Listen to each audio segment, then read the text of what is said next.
Cerita Rakyat Ande-Ande Lumut. Naila Zaneta, SDN Kebonsari 2 Tuban, kelas 6B.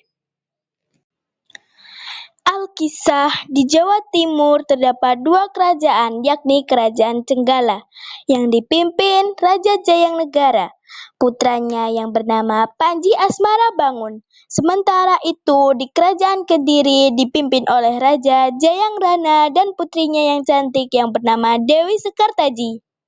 Hihihihi, iya Pak. Untuk menghindari peperangan di antara mereka, kedua kerajaan ini dipersatukan kembali melalui ikatan pernikahan. Akhirnya, Pangeran Panji Asmara Bangun dinikahkan dengan Putri Dewi Sekartaji.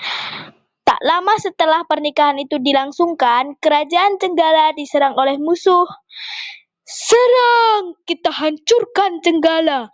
Penjaga kerajaan Cenggala kaget dengan serangan tersebut. Hah? Kerajaan musuh menyerang. Aku harus segera melapor. Pertempuran sengit antara kedua kerajaan itu tak terhindarkan.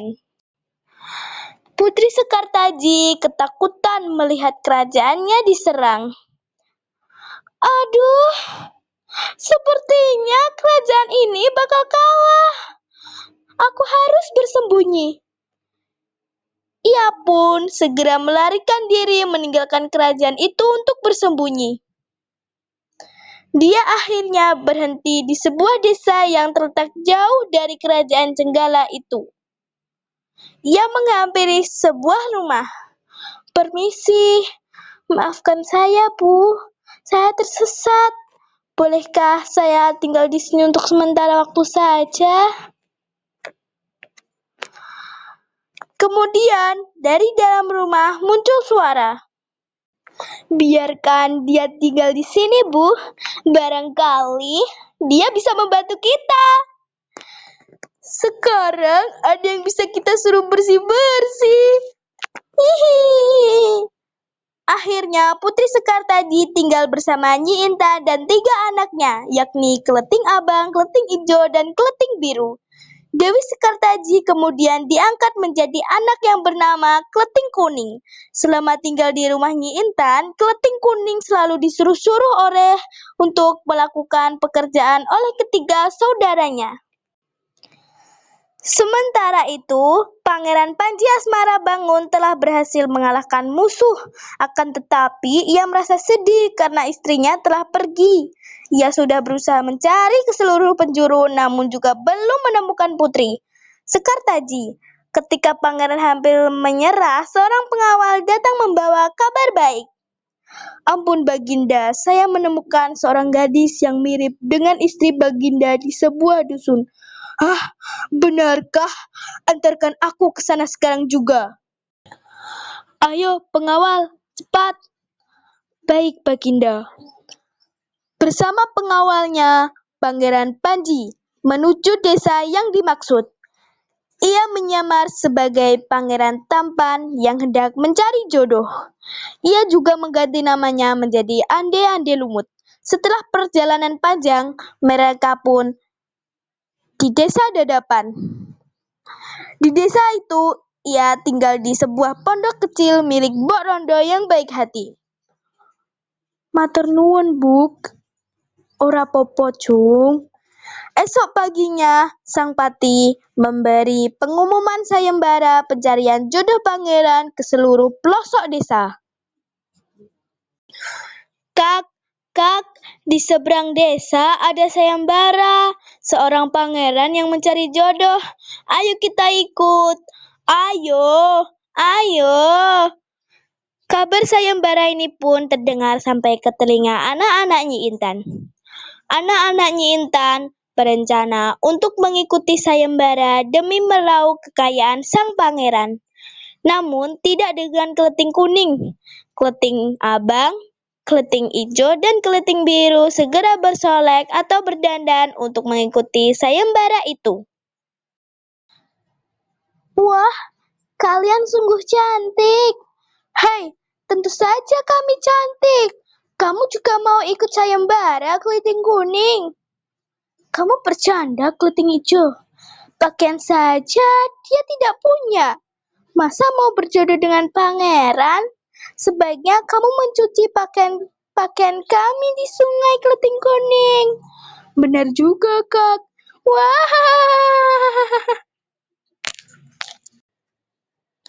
Keleting Kuning akhirnya ditinggal sendiri. Ia pergi ke sungai untuk mencuci pakaian kotor. Tiba-tiba saja ia dikejutkan dengan seekor bangau yang bisa bicara. Kuak! Tuan Putri, pergilah ke desa Dadapan untuk mengikuti sayembara. Hah? Bangau bisa bicara? Di sana, Tuan Putri akan bertemu dengan Panji Asmara Bangun. Bawalah cambuk ini jika suatu waktu Tuan Putri membutuhkan pertolongan. Tuan Putri boleh menggunakannya. Belum sempat Keleting Kuning membalas perkataan bangau, bangau itu pergi terbang meninggalkannya. Tunggu, benarkah yang dikatakan bangau tadi? Apakah Kakanda sedang mencariku? Ataukah dia sedang mencari istri baru? Aku akan memastikannya. Dia pun segera pulang ke rumah untuk bersiap-siap. Sementara itu, Keleting bersaudara terhenti di sebuah sungai yang lebar dengan arus yang sangat deras. Aduh, bagaimana ini, Kak? Arusnya deras. Tidak ada perahu yang lewat. Entahlah, Dik. Aku juga tidak tahu bagaimana cara kita menyeberang ke sana. Tiba-tiba, seekor kepiting raksasa muncul dari dalam sungai. Hah, kepiting raksasa? Apa maumu? Ho, ho, ho, ho. Tenang gadis-gadis cantik, namaku Yuyu Kangkang. Aku akan membantumu untuk menyeberang. Tapi aku punya syarat, yaitu kalian harus menciumku. Wah, ho, ho, ho, ho. Keleting bersaudara pun berdiskusi. Bagaimana ini, Kak? Kita ikuti sajalah persyaratannya, biar kita segera bisa menyeberang. Baiklah, Yuyu Kangkang, kami penuhi permintaanmu. Wah, ho, ho, ho, ho. Ketiga gadis pun mencium Yuyu Kangkang. Setelah itu, Yuyu Kangkang dengan cepat menyeberangkan mereka bertiga. Tak lama setelah itu, tibalah Keleting Kuning di tepian sungai yang sama dengan saudari angkatnya itu. Lagi-lagi, Yuyu Kangkang muncul ke permukaan. Hal yang sama dikemukakan kepada Keleting Kuning. Jika jika ingin menyeberang, kau harus menciumku. Wah, ho, ho, ho. Namun, jawaban Keleting Kuning berbeda. Tidak, aku tidak mau menciummu. Keleting Kuning pun mengambil cambuk yang diberikan si bangau. Dicambuknya ke arah sungai. Seketika, air sungai itu surut. Yuyu Kangkang pun dibuat kaget. Hah? Bagaimana mungkin air sungai ini surut? Yuyu menjadi ketakutan. Ia bahkan menawarkan tumpangan untuk menyeberang. Oh, tolong ampuni aku. Sebagai gantinya, aku akan mengantarmu dengan gratis. Keleting Kuning pun diantarkan oleh Yuyu Kangkang hingga ke seberang sungai. Tak hanya menyeberangkan, Yuyu bahkan mengantarkan sampai ke rumah Mbok Rondo di desa Dadapan. Sesampainya di sana, Keleting bersaudara nampak sedang menunjukkan kecantikannya di depan pangeran. Bagaimana pangeran? Apakah Anda tertarik dengan salah satu dari kami? Maafkan aku, tetapi tidak ada satupun yang kupilih dari kalian. Hah? Kenapa? Apakah kami tidak cantik? Kalian cantik. Aku telah memutuskan, aku telah memilih gadis itu. Kau, gadis baju kuning. Betapa kagetnya mereka saat pangeran memilih Keleting Kuning. Tidak bisa. Dia itu hanya budak. Iya benar. Dia bukan siapa-siapa. Pakaiannya saja jelek dan rusuh. Iya benar. Ini tidak adil. Ketahuilah, aku tidak memilih kalian karena kalian telah mencium Yuyu Kangkang. Hanya gadis berbaju kuning itu yang tidak, karena ia berani menolak. Aku hargai pangeran telah memilihku sebagai permaisuri, tapi sebenarnya kedatanganku ke sini untuk mencari suamiku. Mencari aku? Pangeran Panji Asmarabangun membuka penyamarannya. Betapa terkejutnya Dewi Sekartaji melihat Pangeran Panji Asmarabangun. Yang ia cari adalah ande-ande lumut. Hah, Kakanda? Maafkan aku, Kanda. Aku hanya berniat untuk bersembunyi, tapi aku malah tersesat. Tidak apa, istriku.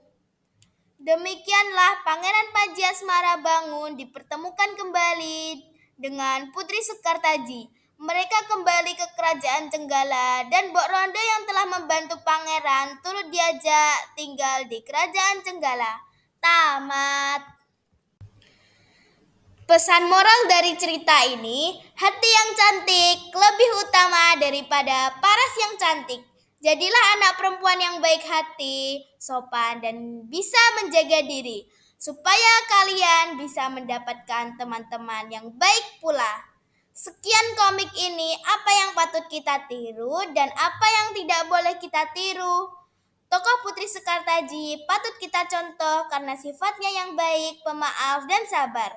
Itulah yang menjadikan dia seorang putri kerajaan.